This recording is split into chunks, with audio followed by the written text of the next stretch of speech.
bɔra ka information téléman dɔ sɔrɔ ko Kasaro ni Soribugu cɛ u ye jatigɛwale mɔgɔw ye kojugu dɔ ta ka ɲɛsin an ka sɔrɔsiw ma an mɛnana o jaabiw yira u la an ka soutien bɛ Mali armée an ye information filanan mun sɔrɔ ayiwa ko jatigɛwale mɔgɔw kɛlen bɛ ko ka fanga sɔrɔ dugu in na dɛ Karata mara la dɛ ko Lambidu dugu caman bɛ k'u ye dugu caman minɛ déjà Asimi kanubaga ba dɔ bɛ yen ale yɛrɛ bɔra bi a jigilatigɛ kuma dɔw fɔ an bɛn'o kala mɛnda ye mɛntigila di maliyɛnw mun kɛra an bɛna a kala fɔlɔ an ka jɛ ko lamɛn fɔlɔ aw n'an ka lamɛn ayi lamɛn fɔlɔ min bɔra Zalla Kapazi kan an bɛka mujahidun jamaatu nusratul islam wal muslimin o ko ye janda Mali militaire ɲɛ bi wulada na sisan militaire minnu tun bɛ ka na ni citerne ye Kasaro ani Soribugu o filɛ ni ɲɔgɔn cɛ o filɛ nin ye Kaye mara la bi wulada na ni ka bɛn ni Rajab kalo tile 14 hijira san 1447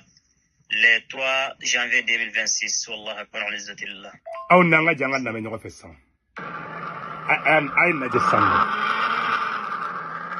aw bɛɛ ka mobili lajɛ sisan aw bɛɛ ɲɛ bɛ nin mobili la de n'est-ce pas bon a y'a lajɛ mun kɛlen don aw bɛna ye sisan mun kɛra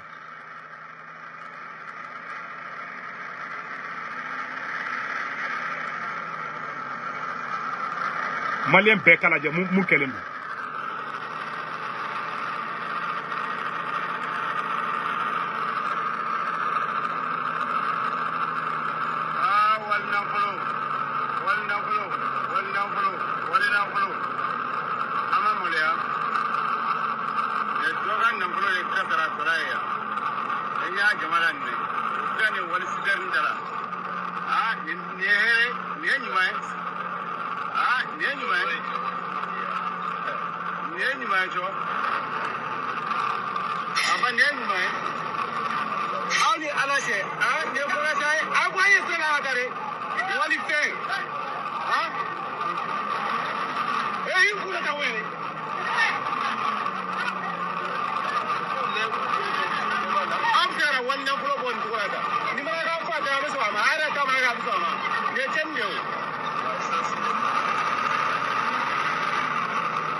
jatigɛwale mɔgɔw taara citerne de jeni dugula mɔgɔw fana bɛ ka taga o essence sori ka ko kun ka taga n'a ye gratuitement maliyɛnw ni de bɛ ka kɛ Mali la bi a tigi yɛrɛ y'a filmé mɔgɔ min y'a filmé nin tɛ tero dɛ nin tigi ye voyage kɛla dɔ de y'a filmé a yira bɛɛ lajɛlen y'a ye bon nin de bɛ ka kɛ u y'an ka citerne cɛman jeni nin tɛ tugu aw la dɛ o tɛmɛnen kɔfɛ ka bala tuguni an balimacɛ dɔ bɛ yen nɔ ale ye Asimi Goyita kanubagaba de ye a kumana bi an balimacɛ a dusu bɔra bi a kumana an bɛna a yɛrɛ kumakan kala aw ni an bɛ jɛ ka kumakan in lamɛn ɲɔgɔn fɛ ko mɛn da ye mɛn tigila de ye bon an balimacɛ kɛ dusu bɔra a kumana aw ni an ka jɛ an ka kumakan in lamɛn fɔlɔ Madame salam alaikum ani wula ani su a ye nin kuma lamɛn dɛ maliyɛnw juma la ala k'an ka juma kɛ ala ka juma caman ba yira ne aw la a bɛɛ ka bato kɛlɛ bɛɛ lajɛlen min na ala ka sababu ni Asimi kanubagaba dɔ de ye walasa n badenw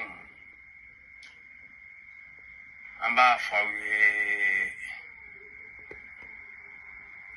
dɛmɛ cogo tɛ Asimu la ala mɛla ka k'u mɛn dɛmɛ cogo t'a la wala yɛrɛ sɛgɛnɛ don Asimu dɛmɛli la ne ma sira foyi yala dɛmɛ cogo t'a la badenw Lambidu sɔma ɲaga tɛ Musa Hatuma ka dugu bibi an ye kunnafoni jumɛn sɔrɔ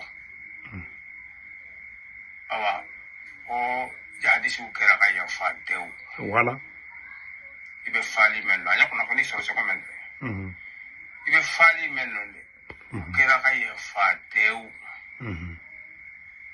awɔ u ka mara de bɛ yen kan bi a y'a lamɛn dɛ n'olu k'a ka kɛ cogo min yen bi a bɛ kɛ o cogo de la wala ni Asimi kanubagaba dɔ de la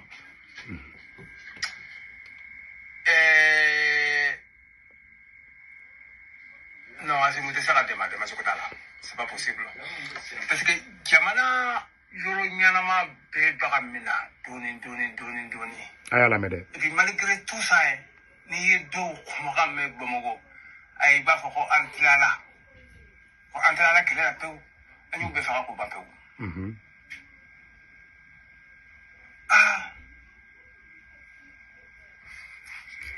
segu buzukala be ni no kamla kak kologa karta bi obe o ga mara ko karta klingeling te karta se saka pinyo no me ka kai sako ke voilà oh la mbilu nuyo faramina wo koro obe karta kulle be mina abana no yo juma me asimu bulu sa yoshi kafo yo juma ne be asimu ka mara ko na sisa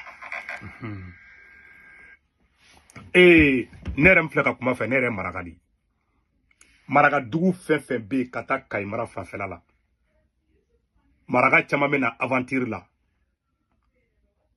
ambe war fra nyogon ka docteur so maraga bo jo ka dugu la o mago te gouvernement ka foila olu bo mo nyima ko mina bide bina jara ka mogo de be kata o dugu fana mine olu la bi amone ka bun maraga groupe chama bo yone ba sanfé mais chama ukara kana yela groupe do sanfé bi ado ye fa del ne fe non ne tate façon de parce que ne ko tour ma si e ma dominadi e boloko to be klonga de la bon ni fleni ni chamu fleka kumata dia dogama te mo ni mamunda shogalika mais ne ba famia parce que ata doni parce que on maraga nu fle nan keri fe dron am be tuki kodi fona kun goshera koko kun wakati na dron ba fe e ma mo ko ba foko ko maraga manki kun bon na be soron ni la ndoroni do parce que an kono jelen de do nan keri fe voilà la réalité parce que allez tout ma sale ka duguma allez bolo ça va quoi parce que ko imbe tende ou ni tout ma c'est bon ça dit ngon ne be ka kemali ça dit e ga dugu be ka attaquer e be ka fo ki ga dugu be ka attaquer o be digi transition de me bagaw la ko no kebe ka armée to ko tien to la c'est-à-dire i ga dugu be ka ci i be fe ka fo ku kana i deme mais ete se ko boyda ni o boyda obi neni obi ke faso de njugu yoro ko son ambe asimi be birikam bol de la n'était révolutionnaire quoi wala ni te là-bas comme la bania ke tuko iba don quoi sombe dia o damene bo don billahi tallahi galon bobe ka ken galon de ka ni chen fleni ni asimi kanu baga de angana nyogo ngende mo ma pousser fana asimi contrôle la ayere de réalité ayere de nyere la ayaye nunu en galon tikela udi uti cheka mais si ternu be ka attaquer ça dit ko be ke mo farabugu ka wulla ki jode farabugu be attaquer domina ko galon tikela wi sikelo to bamako kono farabugu ka yere de wulla farabugu mairie adjoint olu de bora ko farabugu minana ka be mo nubulu mais jamana bi se ka ke ko galon tike mo ye ko ka jamana deme mais ay tien fo mais tien de te fo depuis de la galon tike la to ala u baraka ba wugati mina kumbe tien fo wugati do kara alla nga surasu sara kuma bla armée ka page ça fait ko surasu sara depuis asimi armée ta ka ayelema yere ka buluka ko be kran galoni tout est mensonge 2022 anga surasu kuma sa akumbe bla armée ka page ça fait ko mali surasu sara hali armée kuma na défaite ke armée kuma na dese ka do la armée kuma bla ka page ça fait ko malheureusement on a eu des pertes armée era kumbo bla folo o ka soro sadio kamara de kumbe armée kuna mais bi asimi abele maka ke anaka sunguru tadi ani murubo kone depuis mogolango commence ka ibi siondo armée ko la trop c'est fini voilà la réalité mais arama de nyom se ka ki faso dengue ke bi bayi faso la chiko jume abulante mali fedia e ma ne be danga duna dungudu ne ba danga duna ne ka do be ka mirede ne ko Nasimi be tien ka ala ka simi ke kalu yele ka sangorota mais nasimi be galon ka ala ka libu nasimi be tien de kan kabe ka mali do tien ka tiki ala ka simi sangorota ala ka simi jugu be malu mais nasimi be galon ka ala ka simi libu beki daji toi kunte manchela do flatte temoka o to awudi mais ne ka do be ka menebi parce que mo be ka boko kalama uye machina fambe ro bemine ya be mine bi o be bubulu bi u be ka ta karata mara u be mine bi mali koron Klebi fait centri. Cɛ u bɛ ka dugu minɛ fan bɛɛ bi. O bɛɛ la u sigilen bɛ Bamakɔ kɔnɔ. U bɛ politique ko kɛlɛ la. U bɛ fara-farali ko kumaw la. Ka mɔgɔw bila ɲɔgɔn na. Mais aw ni minnu bɛ kɛlɛ la, olu bɛ ka gagner terrain kan don o don. Aw bɛ ka maliyɛnw bila ɲɔgɔn na don o don. Ini mouvement Basi mandi, Assimi ni jɔn de ka di bi. Ani parti politique te mandi. Ani mouvement Seri mandi. Galontigɛlaw de b'a kɔ, marifa b'a bolo. Mais marifa in bɛ tila ka, marifa kelen de bɛ tila ka sigi contre la. Ça c'est clair. Cɛ filɛ cɛ kuma fɔ a ye tiɲɛ de fɔ an ka kuma tɔ lamɛn. Cɛ ko ko dɛmɛ cogo tɛ Assimi na. Ni Assimi dɛmɛbaga ba de dɛ, an ka nin kuma mɛn. I bɛ mɔgɔ dɛmɛ ni a b'i lamɛn. I bɛ mɔgɔ dɛmɛ ni taasi k'a b'olu de lamɛn. A bɛ madaye dɔw de ma. Olu ka. Parce que a ko Assimi bɛ mɔgɔ min na mɛn. Ko fanga kɔrɔ mɔgɔ minnu gɛnna k'olu de Assimi la ladilibaga ye. An k'o yɔrɔ lamɛn. T'i dɛmɛ o. U t'i fɛ. U tɛ réalité f'i ye. U b'a bɛɛ de dugu la. Ni e bira dɔ mɛn. U bɛ mɔgɔ kura min bɛ na u bɛ bolo fara nɔfɛ tan. Voilà. Ni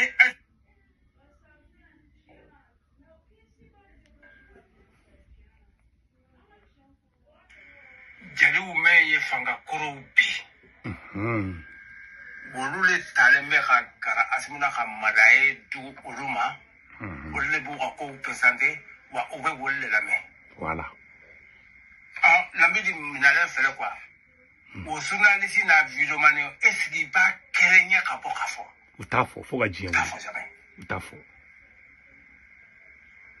Parce que ninnu t'i dɛmɛ o. U t'i fɛ. U tɛ réalité f'i ye. U b'a bɛɛ de dugu la. Ni e bira dɔ mɛn. U bɛ mɔgɔ kura min bɛ na u bɛ bolo fara nɔfɛ tan. Boubou Mabel m'a fɔ di. Ni Assimi yɛrɛ y'olu le choisir k'a b'olu de lamɛn a bɛ madaye dɔw de ma. Olu ka conseil a b'o de lamɛn. Voilà. O kɔni tɛ mɔgɔ nɔ ye. O tɛ mɔgɔ nɔ ye dɛ, o tɛ aw nɔ ye. O ye Assimi yɛrɛ de nɔ ye. O t'anw nɔ ye. Mais hali bi aw bɛ tiɲɛ fɔ. Kuma bɛɛ filɛ. Maliyɛnw walahi hali bi aw bɛ tiɲɛ fɔ. Aw bɛ n'a faamu. Parce que ɲɔgɔn nɛgɛ a bɛ dɔ de k'a la. Ɲɔgɔn nɛgɛ a bɛ dɔ de k'a la. Voilà. A tɛ badaba. Tɛ baraba. A tɛ badaba. Voilà. An ye solution bɛɛ fɔ. An ye solution bɛɛ posé. Fo dɔw ye u ni di. Isa jamana y'a ka solution fɔ fo a y'a yɛrɛ garanti. N'a ka solution ma marché k'u k'ale minɛ k'a faga.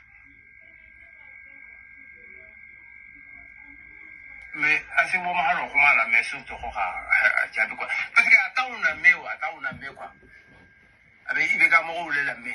Minnu ye fanga kɔrɔ bi a b'olu le la mais a dalen b'olu la wa a jigi b'olu la ka wa a n'olu le bɛ baara la. Kuma bɛɛ filɛ. Balimacɛ ye n dɔn bi de. Kuma bɛɛ filɛ nin. Kuma bɛɛ filɛ. Boubou Mabel bɔra bɛɛ ɲɛna. Boubou ma dogo dɛ. Boubou Mabel ko k'ale tɛgɛrɛ fɔla de. Ko est-ce que tɛgɛrɛ fɔla ko mɔgɔ dila ka tɛgɛrɛ fɔla galali ya. N ko Boubou Mabel y'a fɔ. A fɔra don min na ko ni Assimi binna don min na ko bɛ Boubou sɔrɔ. Boubou Mabel ko foyi t'ale sɔrɔ. Ko parce que k'ale tɛgɛrɛ fɔla de. Boubou Mabel y'a fɔ vidéo la. Ne y'a vidéo kala malien den bɛɛ lajɛlen ye vidéo in lamɛn. Boubou Mabel y'a fɔ ko tɛgɛrɛ fɔla tɛ gala dɛ. K'ale ye tɛgɛrɛ fɔla de. Ko hali sini ko ni Assimi binna. Ko mɔgɔ mɛn na ale Boubou Mabel ale bɛ tɛgɛrɛ fɔ o tigi kun fana. N y'a fɔ. A ma dogo mɔgɔ la o. Boubou y'o fɔ. O vidéo bɛ yen. A fɛn bɛɛ bɛ yen. Voilà. Boubou ka o vidéo bɛ yen. An y'o vidéo yɛrɛ yɛrɛ. Je pense que a vidéo kun bɛ n bolo yan yɔrɔ dɔ la. Mais n pɛrɛnnen tɛ k'a bi quoi. Je n'ai pas non n t'ale. Non, a vidéo tɛ yan nɔ. Ya. Peut-être prochainement. Voilà. Donc ni ala sɔnna ma an bɛ nana je don la quoi. N hakili la n ka bɛ n bolo kan mais malheureusement a tɛ n bolo yan nɔ. Voilà. Sinon Boubou Mabel y'a fɔ. Boubou n'a pas caché. Boubou y'a fɔ k'ale tɛgɛrɛ fɔla de dɛ. Ko ni tɛgɛrɛ bɛ fɔ dɔrɔn k'ale bɛ tɛgɛrɛ fɔ dɔrɔn de la. il n'a pas caché ça. Donc kafana ala ka tiɲɛ bange. Donc ni ne kun b'an bolo ka yira maliyɛn den bɛɛ lajɛlen ala ka tiɲɛ bange.